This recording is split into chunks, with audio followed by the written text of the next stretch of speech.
అదే RTV app వార్తల్ని క్షణాల్లో చదివే అవకాశం ఉంటుంది. ఒక న్యూస్ పేపర్, ఒక టెలివిజన్ ఛానల్ మీ చేతుల్లో ఎప్పుడు ఉంటాయి. కోరుకన్నా ఊరు మిన్న అంటూ నిర్మల్ పోలీసులు ఒక కార్యక్రమాన్ని చేపట్టారు. ఖానాపూర్లోని బావాపూర్ చెందిన గ్రామంలో 40 సంవత్సరాల క్రితం శ్రీనివాస్ అనే ఒక వ్యక్తి మావోయిస్టు పార్టీలో చేరాడు. ఆ మావోయిస్టు పార్టీలో చేరిన వారి కుటుంబాలకు నేరుగా జిల్లా ఎస్పీ జానకి శర్మిల ఆధ్వర్యంలో ఏఎస్పీ ఆధ్వర్యంలో నేరుగా పోలీసులు వారి ఇంటికి వెళ్ళి వారితో మాట్లాడిన పరిస్థితి. కొన్ని ప్రధానమైన అంశాలతో కొంత వాళ్ళ కుటుంబ సభ్యులతో మాట్లాడే ప్రయత్నం చేశారు. పోరుబాట కాకుండా ఊరుబాట పట్టాలని చెప్పిన పరిస్థితి. మునిగిపోతున్న నావలో మీ ప్రాణాలు పోగొట్టుకోవద్దని చెబుతున్న పరిస్థితి కనబడుతుంది. ప్రస్తుతం మీ ఉద్యమం మునిగిపోతున్న ఓ నావ లాంటిది అని చెబుతూ నిర్మల్ పోలీసుల ఎదుట లొంగిపోండి అంటూ చెబుతున్న పరిస్థితి. మీ కుటుంబంతో ప్రశాంతంగా మీ జీవనాన్ని గడపండి, నిర్మల్ పోలీస్ మీ పోలీస్ అంటూ జిల్లా ఎస్పీ జానకి శర్మిల నేరుగా వారి కుటుంబంతో మమేకమైన పరిస్థితి. అయితే ఓవరాల్గా ఈ పరిస్థితి ఉమ్మడి ఆదిలాబాద్ జిల్లాలో ఉంది.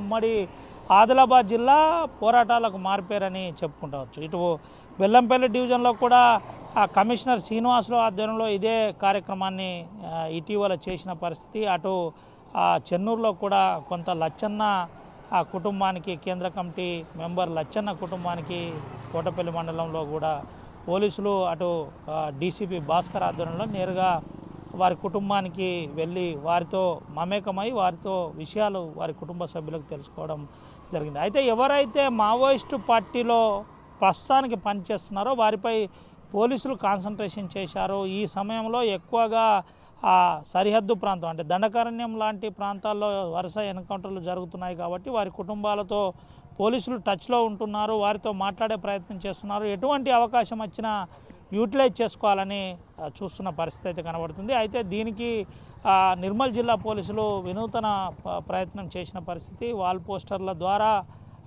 పోరు వదిలి ఊరుకు రండి అనే ఒక నినాదంతో కొంత ప్రజలకు చేరువయ్యే ప్రయత్నం అయితే జరుగుతుంది. ఏది ఏమైనప్పటికీ మావోయిస్టు పార్టీ కార్యకలాపాలపై పోలీసులు మళ్ళీ తెలంగాణలో ఒక రకంగా కన్నేశారని చెప్పుకోవచ్చు. వారి కుటుంబ సభ్యులతో ఎక్కువగా కలిసి మాట్లాడే ప్రయత్నం చేస్తున్నారు. వారి కుటుంబాలకు ఎవరైనా కొత్త వాళ్ళు వస్తున్నారా, ఎవరెవరు వస్తున్నారు, ఏ విధంగా ఎవరెవరు కలుస్తున్నారు అనే కోణంలో కొంత నిఘా పెంచినట్టయితే తెలుస్తుంది. మొత్తానికి ఆ జనజీవన స్రవంతిలో మావోయిస్టులు కలవాలని పోలీసులు ఒక వినూతన కార్యక్రమాన్ని అయితే మళ్ళీ శ్రీకారం చుట్టారని చెప్పుకోవచ్చు. స్టూడియో మరిన్ని వీడియోస్ కోసం ఛానల్ ని సబ్స్క్రైబ్ చేయండి. లేటెస్ట్ అప్డేట్స్ కోసం వాట్సాప్ ఛానల్ ని ఫాలో చేయండి. అండ్ లింక్ డిస్క్రిప్షన్ లో ఉంది.